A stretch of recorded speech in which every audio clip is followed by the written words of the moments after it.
हिंगोली जिल्ह्यामध्ये मागील 3 दिवसापासून सतत जो इथं जोरदार पाऊस बरसतोय। अनेक नद्या नाले ओढे तुडुंब भरून वाहत आहेत।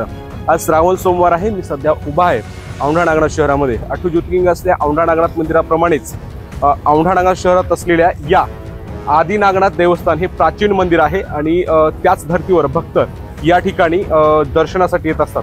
परंतु मागील 3 दिवसापासून जोरदार स्वरूपाचे सुरू असलेल्या पावसामुळे या मंदिरामध्ये मोठ्या प्रमाणामध्ये पाणी साचलेलं आहे।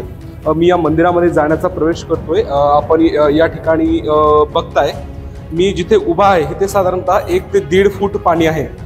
तर या साईडला मध्ये गेल्याच्या नंतर खाली आहे तिथे साधारणतः 3 फूट पाणी असू शकतं असं स्थानिक सांगतायत। तर पलीकडे ज्या ठिकाणी शिवलिंग आहे तिथं साधारणतः 4 फूट पाणी आहे असं सांगत आहे तेथील स्थानिक। त्यामुळं आज या श्रावण सोमवारी शंकराचं दर्शन घेणं भक्तांना शक्य होत नाही। त्यामुळं भक्त मंडळी सुद्धा बाहेर नंदीचं दर्शन घेऊन परत निघत आहेत। या मंदिराच्या बाजूला एक बारव आहे आणि त्या बारवमध्ये सुद्धा मोठ्या प्रमाणात झालेल्या पावसाचं पाणी शिरलेलं आहे आणि त्या बारव मधलंच पाणी या ठिकाणी पाझरून आलेलं आहे। तर हे या ठिकाणी मोठ्या प्रमाणामध्ये पाणी साचलेलं आहे। सतत 3 दिवसापासून जो पाऊस पडतोय त्या पाऊस किती मोठ्या प्रमाणात आहे त्याची गंभीरता आपल्या मंदिरामध्ये साचलेल्या पाण्यावरून पाहायला मिळते। हे एक्सक्लुझिव्ह दृश्य आहेत जे तुम्ही एबीपी माझावर बघत आहात आणि यामुळं जिल्ह्याभरातल्या पाऊस परिस्थितीचा आढावा आपल्याला पाहायला मिळतोय। एकंदरीत पाहायला गेलं तर आजच्या या श्रावण सोमवारी सुद्धा